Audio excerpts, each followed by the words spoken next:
kicks off with living beside those who live in poverty.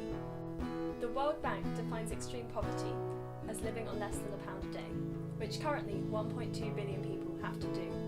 Therefore, we are going to be standing beside those who live below the poverty line in second week by living on less than £1 a day for 5 days. So, why is Just Love taking on this challenge?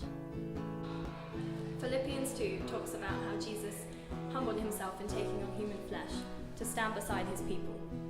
He subjected himself to immense pain and humiliation on the cross to glorify the Father in heaven. But Philippians 2 does not just stop with Jesus, it moves on to talk about how the church can take action. Verse 13 says, "For it is God who is at work in you, enabling you both to will and to work for his good pleasure." In taking on the Live Below the Line challenge, we are not subjecting ourselves to immense pain and humiliation as Jesus did, but we are humbling ourselves to stand beside those less fortunate than ourselves, and in doing so, giving glory to God. Why is the challenge important in tackling social justice? Firstly, the challenge is going to fundraise for a really excellent cause. Every £50 that's raised will feed a child for 6 months. Secondly, it gives us the chance to stand with those in poverty. Although we won't be experiencing real extreme poverty, we'll still understand what it feels like to be denied of things we're used to and things we normally take for granted. How do I practically get involved? First, you sign up at the Live Below the Line website and make sure you join the Just Love Oxford network to do so. Second, you can join or create a team within your college or your college CU.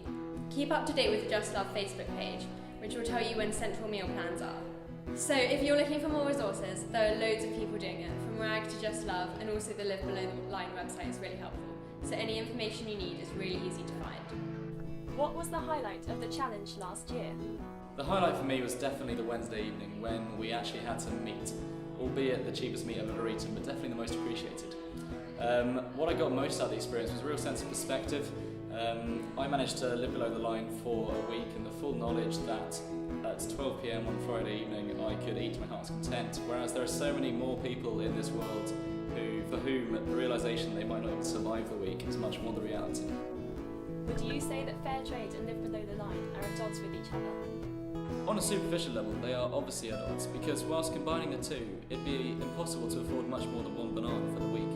However, as Live Below the Line only lasts a week, if you're somebody who's passionate about fair trade, I would suggest that the awareness raised as well as perspective gained far outweighs fair trade's loss of business for that week, and so would encourage people to partake in both in turn.